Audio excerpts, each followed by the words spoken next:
Westover, qui est une histoire vraie. Donc c'est l'histoire en fait d'une jeune fille qui a grandi dans une famille mormone, mais mormone radicale. Je pense que c'est même pas vraiment...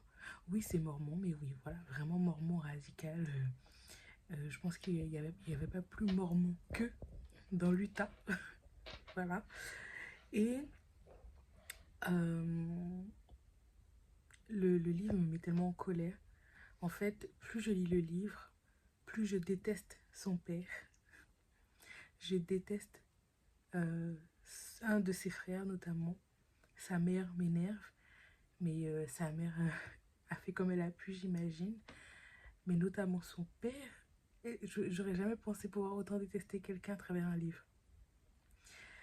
Parce qu'en fait, à cause de leur radicalisation, ils sont totalement aliénés. Mais totalement. Ils prennent des décisions qui n'ont aucun sens. Enfin, qui ont du sens pour eux. Entre la violence verbale, la violence physique, le manque d'éducation, hein, parce que c'est tout l'objet de ça. Franchement, en fait, il faut lire le livre pour comprendre. Donc ce livre, je l'ai emprunté à la médiathèque, mais je vous invite à le lire si ça vous intéresse. Parce que déjà, moi, j'aime beaucoup les histoires vraies, dans les romans, etc. Et il est très bien écrit. Il est gros, mais il se lit bien. Il se lit bien. Bon, ça fait un petit moment que je le lis parce que j'ai pas forcément le temps, tout le temps. Mais dès que je le lis, franchement, j'ai du mal à le lâcher, quoi. J'ai du mal à le lâcher. Mais il me met tellement en colère. Il me met tellement en colère, franchement. Bref. Je vais vous lire un passage qui résume, on va dire, tout le livre. En classe, j'avais appris les faits des neurotransmetteurs sur la chimie cérébrale. Je comprenais que cette maladie n'était pas un choix, ce qui aurait pu me rendre compréhensive envers mon père. Il n'en était rien. Je ne ressentais que de la colère. Nous avions payé pour tout cela, estimai-je. Mère, Luc, Sean, nous avions été meurtris, tailladés, assommés. Nos jambes avaient pris feu, nos crânes avaient été ouverts. Nous avions vécu en état d'alerte, dans une sorte de terreur permanente, nos cerveaux gorgés de cortisol parce que nous étions convaincus que ces événements risquaient de survenir à tout moment, parce que papa avait toujours placé la foi avant la sécurité, parce qu'il croyait avoir raison et continuait de penser qu'il avait raison. Après le premier accident de la route, après le deuxième, après la benne, l'incendie, la palette, c'est nous qui avions payé. Ça résume le livre. C'est la folie de son père. Alors, je vais pas tout spoiler, je vais pas dire exactement de quoi son père souffre et tout, mais c'est la folie en fait du papa qui a causé tellement d'accidents, d'incidents, de dommages dans la vie de toute sa famille. C'est horrible. C'est horrible cette histoire, elle est horrible.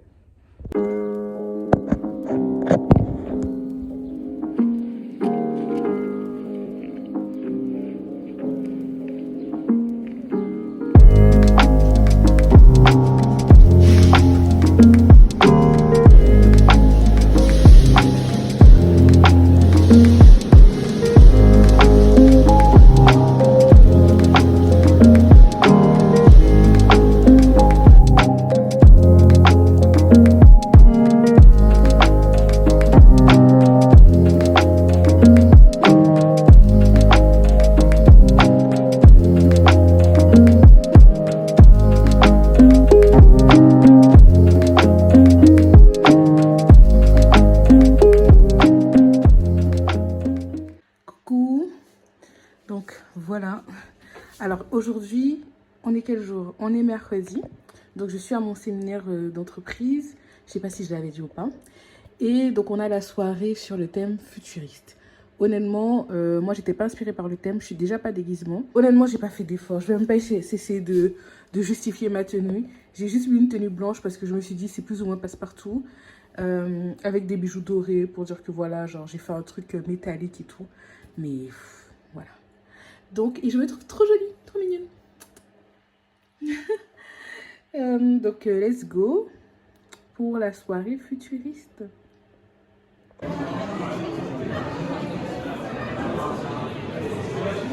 Ok, alors je suis rentrée de la soirée. Je pense que j'ai passé 1 heure là-bas, 1 heure et demie, voire 2 heures à tout péter.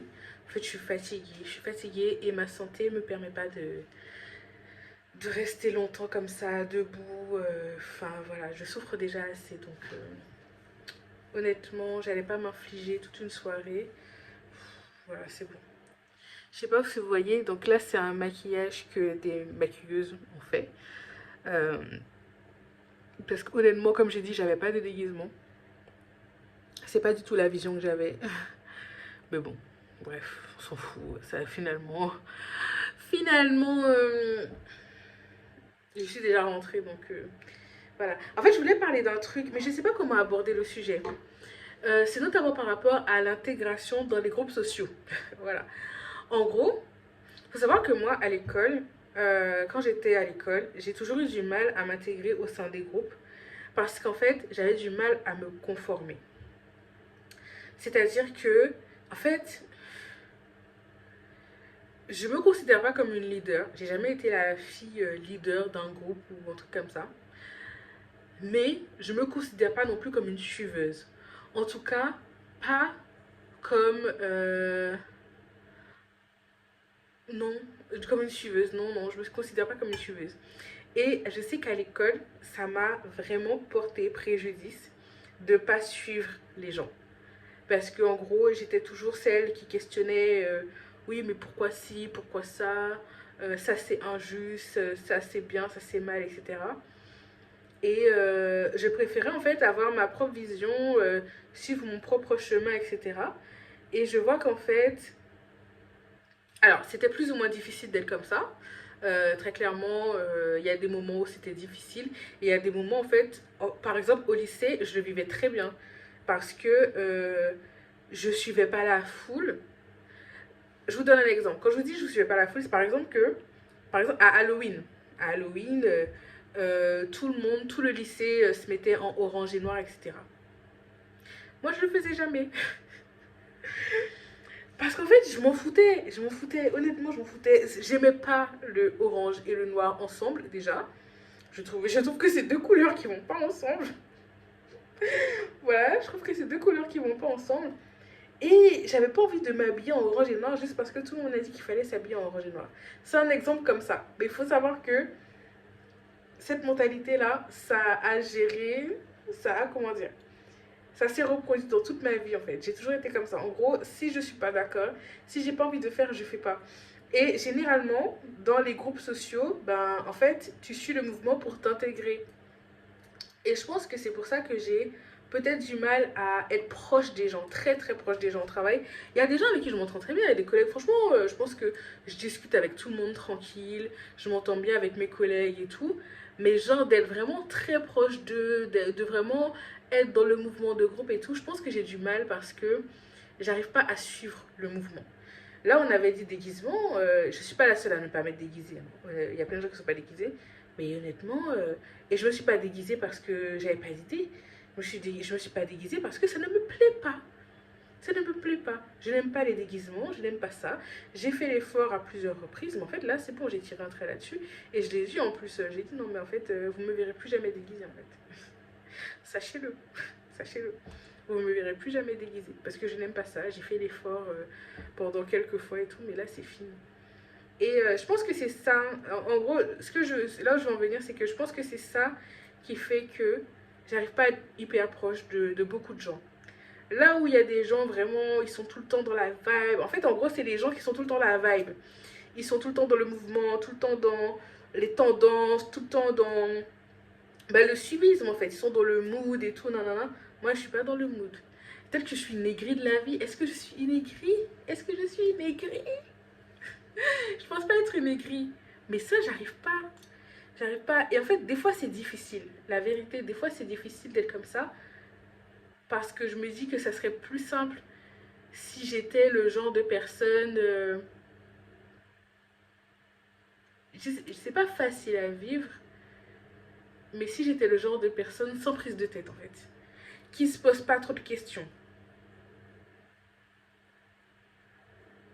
En fait, j'ai des gens en tête, j'ai des gens en tête, très clairement, qui sont un peu comme ça. Ils sont, ils sont dans le délire, ils sont tout le temps là, ils se posent pas de questions en fait. Genre, ils font, ils exigent juste, ils font des trucs. Mais moi, vraiment, je pense que je suis trop compliquée. Je suis trop compliquée. J'ai pas l'impression d'être compliquée, mais je pense qu'en fait, c'est le genre de personnalité en fait, j'ai un genre de personnalité qui fait que c'est pas facile de s'intégrer dans des groupes comme ça où ben, en fait la majorité des gens suivent un mouvement et toi tu suis pas le mouvement en fait. Toi tu fais les choses différemment, tu penses différemment, tu as une autre vision des choses en fait. Tu as une autre vision des choses. Mm. Et ça n'a rien à voir avec ma foi en Dieu parce que j'ai toujours été comme ça en fait. Depuis le collège, même en primaire, j'étais comme ça. Ça m'a attiré des problèmes parfois parce que ouais, j'ai jamais été comme ça. Pourtant, j'ai toujours eu des amis, hein. Comme je vous dis, je m'entends bien avec mes collègues, honnêtement. Mais il y a vraiment ce mur que j'arrive pas. Voilà. Par exemple, là, il y a la soirée. Tout le monde est dans le mood soirée et tout. Genre, ils vont. Bon, au-delà du fait qu'ils vont s'alcooliser, etc., il n'y a pas que ça. Il y a des gens qui vont pas forcément boire beaucoup.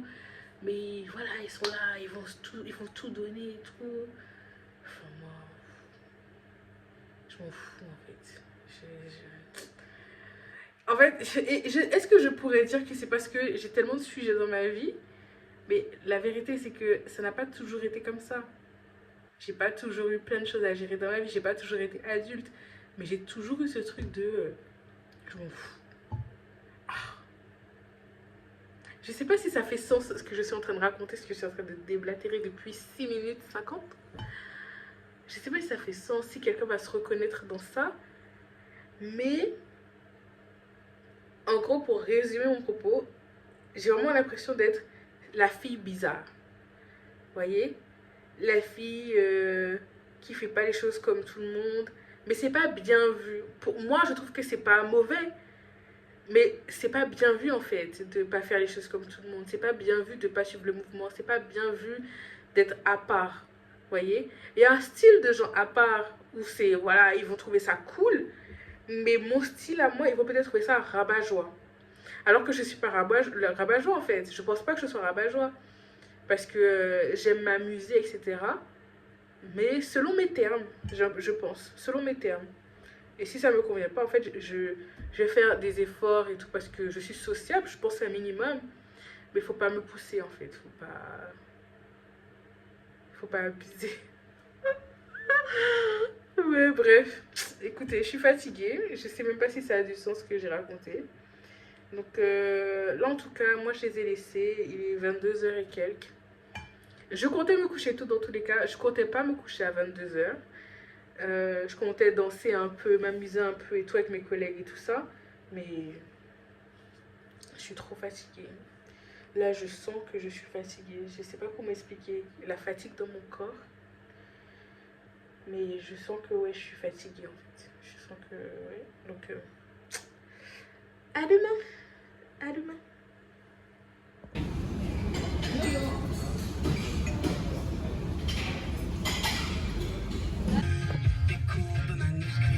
Comme dans les API, quelques fautes d'orthographe, une légère dyslexie et en guise de paf, ta petite blonde sexy. Et moi je suis un homme qui aime bien ce genre de jeu, n'aime pas les nonnes et j'en suis tombé amoureux.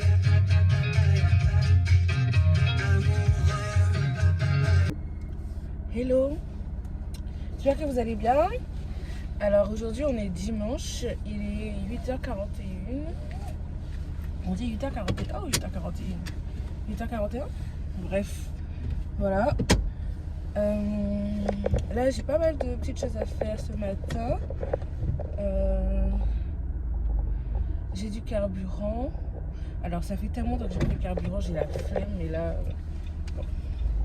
Mon mari ne s'est pas décidé à le faire, donc j'ai du carburant, j'ai des courses pour moi, pour bébé, et je dois aller au sport. À la base, je me suis levée pour aller au sport, mais bon, je vais pas sortir juste pour aller au sport et Et en gros, ressortir plus tard pour faire des courses. Donc autant essayer de faire une boucle. C'est juste que je me demande par quoi je commence. Je pense que je vais commencer par ce qui est proche de la salle de sport. Et comme ça, parce qu'en fait, je dois passer à la pharmacie. Je vais passer à la pharmacie pour prendre du sérum Phi. Parce que ça là, c'est jusqu'à... Ah ben oui, j'ai oublié le carburant. Bref. Je vais passer à la pharmacie pour prendre du sérum Phi.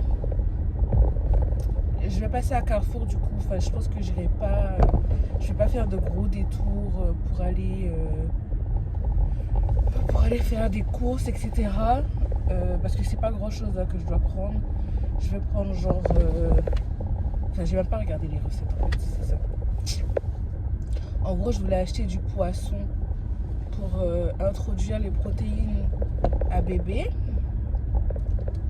Et voilà, je crois que j'ai des pommes de terre à la maison. J'ai des carottes. J'ai pas de légumes verts par contre. Et lui, il n'a pas encore mangé d'haricots verts. Donc je pense que je vais prendre des haricots verts, du poisson. Il y a des pommes de terre, donc en fait je vais pas faire 20 000 trucs. Ouais, je vais prendre ça. Je pense que ça va pas me coûter des blindes. En fait, je fais jamais mes courses à Carrefour. Là, je suis obligée d'aller à Carrefour entre guillemets. Je fais jamais mes courses à Carrefour parce que pour moi Carrefour c'est cher.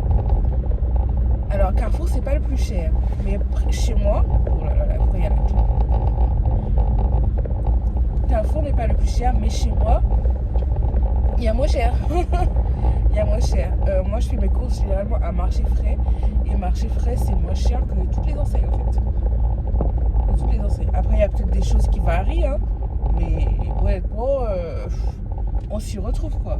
Là où les gens font peut-être 400 € de courses pour 2 par mois, nous on n'est pas du tout dans ce budget là, on est genre plus à 250, 300 max si on veut, voilà.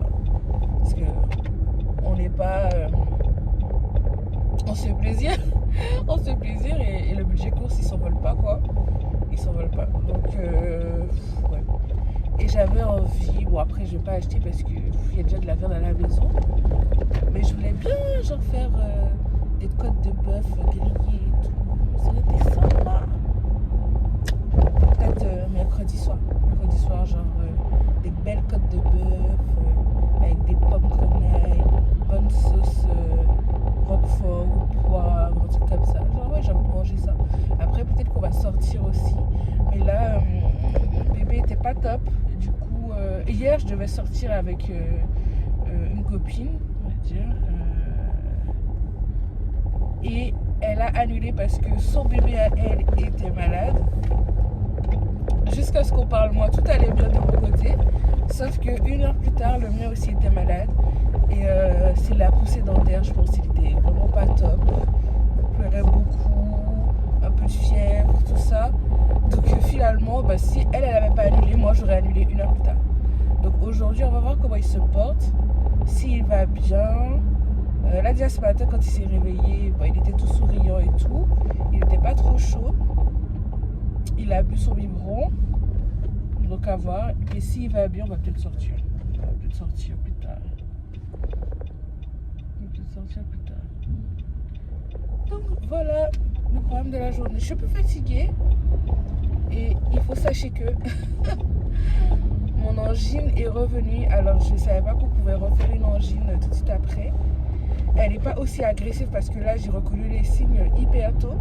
Dès que j'ai commencé à avoir mal, je suis allée regarder mes amygdales et effectivement elles s'étaient gonflées, mais gonflées d'une force, et il y avait les points blancs, surtout sur celle de gauche. En fait c'est celle de gauche qui me fait le plus mal, et dès que je suis malade de toute façon c'est toujours celle de gauche qui... elle me tue en fait. Mais il y a Lidl. Lidl c'est moins cher que Carrefour.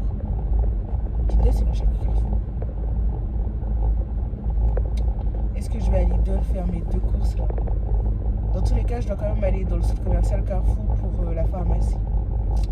J'ai pas envie de m'arrêter plusieurs fois. Bon, je vais à Carrefour, allez, c'est pas grave.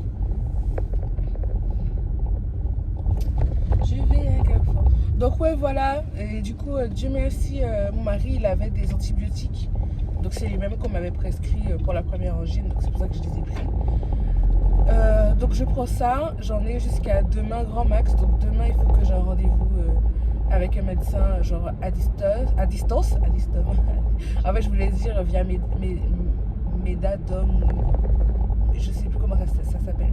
Bon, en tout cas j'ai testé ce truc là de rendez-vous avec un médecin en visio. Parce qu'en fait, Doctolib, oui, il y a les médecins qui font des rendez-vous en visio, mais eux, ils sont vraiment spécialisés dans ça. Et c'est pas pareil, c'est pas genre. Enfin, j'imagine que tu peux prendre rendez-vous, mais sur Medadom, tu te connectes, tu dis tu veux un rendez-vous, etc. pour telle chose, tu te connectes et en fait, tu attends qu'un médecin se connecte aussi.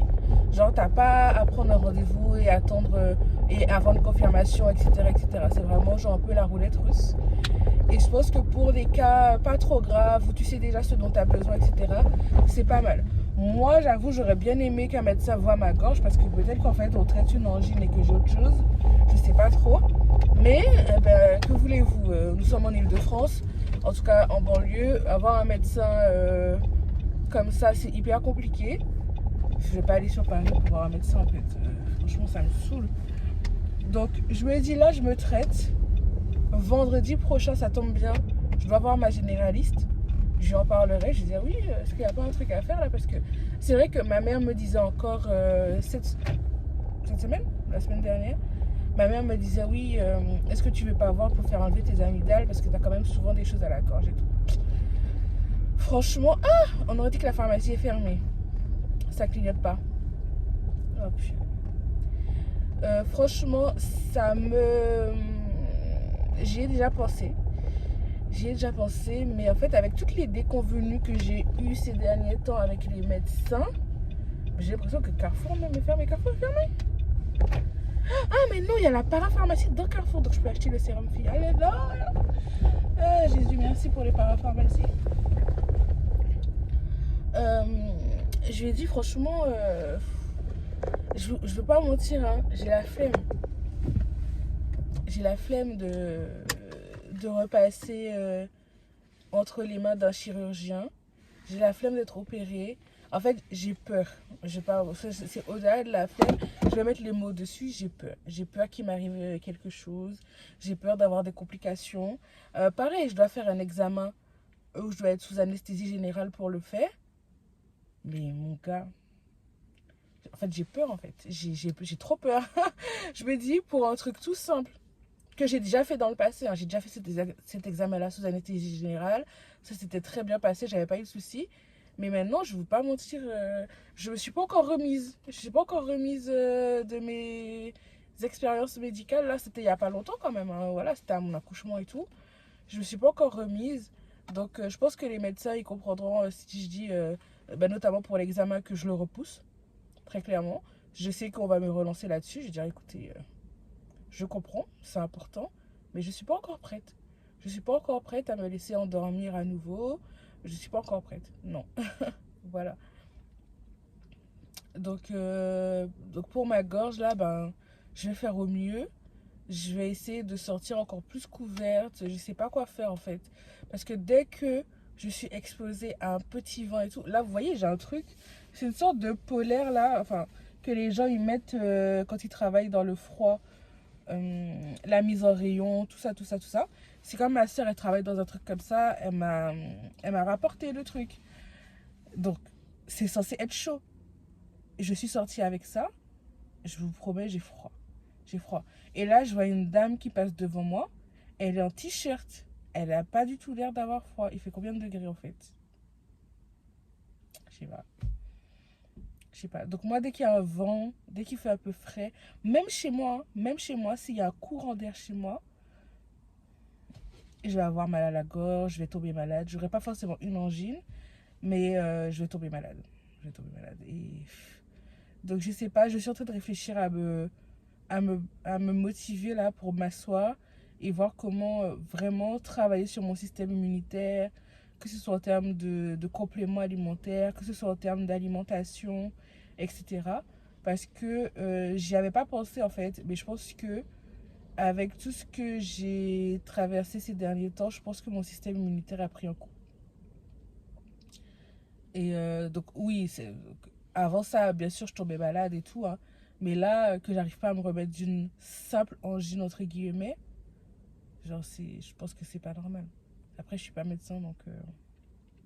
Bref, allez, je vais à Carrefour. Je vais à Carrefour et puis je vais tout faire à Carrefour. Comme ça, après ça, je vais au sport. Et en rentrant, j'irai faire du carburant, un petit peu de carburant, histoire de pas tomber en panne sèche. C'est ce qu'on dit? C'est comme ça qu'on dit? Tomber en panne sèche? Faire de panne sèche? I don't know. En tout cas, voilà.